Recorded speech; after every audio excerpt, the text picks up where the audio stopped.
गति पूरे प्रदेश के मुकाबले सबसे ज्यादा है, जिसको लेकर शिक्षा चिकित्सा मंत्री विश्वास सारंग ने कहा कि केवल मध्य प्रदेश में ही नहीं बल्कि पूरे देश में कोरोना वायरस बड़ी तेजी से बढ़ रहा है। हम हर रोज कोरोना की समीक्षा कर रहे हैं, हर जिले के लिए स्टडीज बनाई जा रही है। इतना ही भोपाल में आयुष्मान स्कीम में रजिस्टर्ड हॉस्पिटलों में भी कोरोना का इलाज शुरू कर दिया गया है और प्रदेश में भी आयुष्मान से रजिस्टर्ड हॉस्पिटल में कोरोना का इलाज हो, ये व्यवस्था भी जल्दी शुरू हो जाएगी।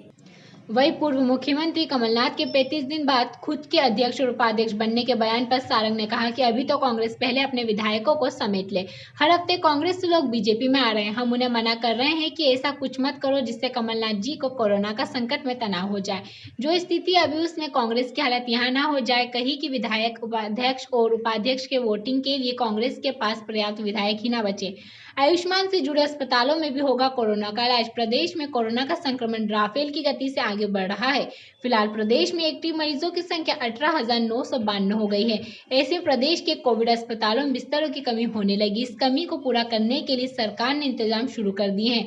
स्वास्थ्य संचालन ने आदेश जारी कर प्रदेश में आयुष्मान योजना के तहत पंजीकृत 170 अस्पतालों को कोरोना मरीजों का इलाज करने की परमिशन दे दी है। इन अस्पतालों में 20% बेड कोरोना मरीजों के लिए रिजर्व रखे जाएंगे। 38 मौतें हुई है। 38 मौतें सर बहुत बड़ा। देखिए, फिर मैं बोल रहा हूँ, आप चाहे पॉजिटिविटी की बात करें चाहे डेथ रेट की बात करें, इसमें कहीं परिवर्तन नहीं आया है। मुझे लगता है हम आंकड़ों को केवल एक स्तर पर देख रहे हैं। ये जो आंकड़े बढ़ रहे हैं, मैंने बोला संक्रमण तो बढ़ ही रहा है।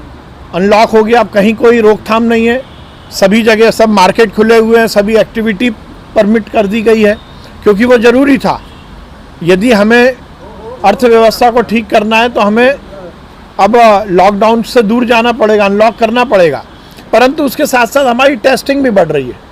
लगातार हम टेस्टिंग भी कर रहे हैं क्योंकि इसकी रोकथाम के लिए बहुत ज़रूरी है कि जैसे ही संक्रमण हो और यदि व्यक्ति को उसकी क्लिनिकल कंडीशन का ज्ञान होने के बाद यदि वो एसिम्प्टोमेटिक है तो वो हॉस्पिटल तो वो घर में होम आइसोलेट हो, और यदि वो सिम्टोमेटिक है, यदि उसको कोई दिक्कत है तो वो तत्काल हॉस्पिटल जाए।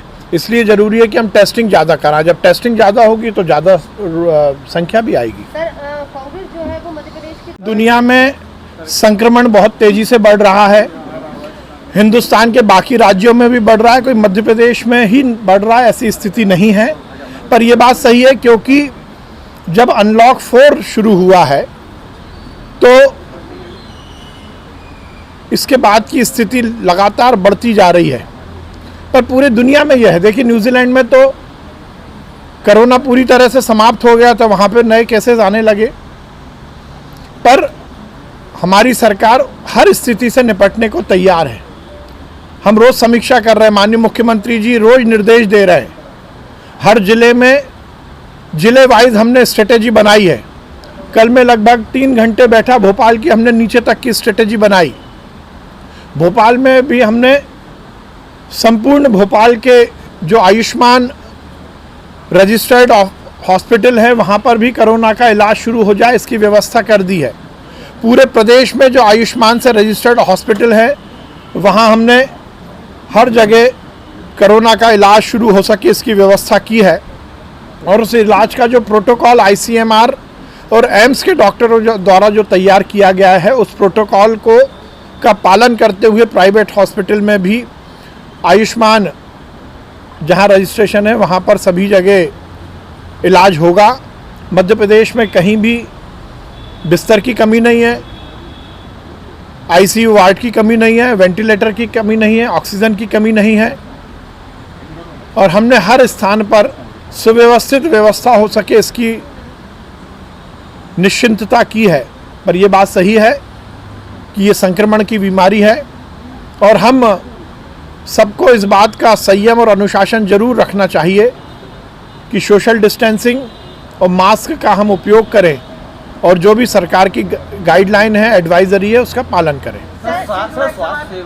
अब देखिए, क्या मुझे इस विषय में नहीं मालूम, कांग्रेस के नेताओं से पूछिए ये बात। तो दोनों ही दलों से उम्मीद कर रहे हैं। भारतीय जनता पार्टी तो हर समय हर समाज के को प्रतिनिधित्व देती है और हम समग्र विकास हो और सबका कल्याण हो, इस राजनीति को आगे बढ़ाते हैं। ऑक्सीजन को लेकर वैसे में और क्या भी है? ऑक्सीजन को लेकर कहीं कोई गफलत नहीं है। हमने दोनों स्तर की तैयारी की है। जो दीर्घ आगे की तैयारी है वो भी सुनिश्चित है और जो अल्पकालिक हमें तैयारी करनी है वो भी हमने सुनिश्चित की है। हमारे यहाँ जहाँ भी ऑक्सीजन का उत्पादन हो रहा है ये निर्देश दिए गए हैं कि पहले प्राथमिकता मेडिकल यूज़ में होने वाली ऑक्सीजन को दी जाएगी, उससे बची हुई ऑक्सीजन को औद्योगिक यूज़ में भी किया जाएगा, इंडस्ट्रियल यूज़ के लिए वो उपलब्ध रहेगी। उसके साथ ही जो आइनॉक्स कंपनी की हमें महाराष्ट्र से जो सप्लाई होती थी अब वो हमारी उत्तर प्रदेश और गुजरात प्लांट से होने लगी है, जो पहले की सप्लाई से ज़्यादा है। उसके साथ ही सेल से भी, भिलाई से भी हमें ऑक्सीजन मिलने लगी है। उसके साथ हमने आगे की हमारी ऑक्सीजन की आपूर्ति पूर्ण हो सके उसके लिए आइनॉक्स कंपनी से बात की और बाबई के इंडस्ट्रियल एरिया में वो अपना प्लांट लगा रहे हैं। साथ ही छोटे एंटरप्रेन्योर को भी मुख्यमंत्री ऋण योजना के तहत अलग अलग स्थानों पर छोटे ऑक्सीजन के प्लांट भी लग सकें, इसकी भी हम व्यवस्था कर रहे हैं। अभी स्थिति बिल्कुल ठीक है और आगे भी ऑक्सीजन की आपूर्ति में कहीं कोई दिक्कत नहीं आने देंगे।